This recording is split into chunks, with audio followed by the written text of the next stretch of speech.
So what we're going to do for Michael is we're going to take out his tonsils, but Michael, we're going to take a look at those tonsils again with this cool new MD scope we have. Can you open super big for me? Big as you can. That is fantastic.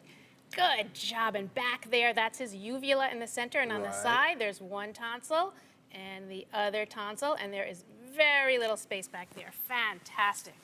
Okay. So those were those little meatballs we saw, those meatballs back there, and this is another example we have of some other meatballs. This is obviously a much larger mouth, much larger than yours, Michael. And this is a very large tonsil here, and this is a normal tonsil. So you can see that this tonsil is taking up much more space. And what we do, I wish it were this simple, we just take out the tonsil. And there's more space in the back of the throat, and then he could breathe. You can see Michael has a little bit of a stuffy nose today. He always has a bit of a stuffy nose because his adenoids are enlarged too. So next week we're going to be taking out both his tonsils and his adenoids, and after that he will be sleeping through the night quietly. Awesome. And how do you do a tonsillectomy now? Well, there are lots of ways to do tonsillectomies. This tonsillectomy is one of the oldest procedures in history. The newest technology is something called coblation, which is a radio frequency, very cold temperature, more advanced than a laser.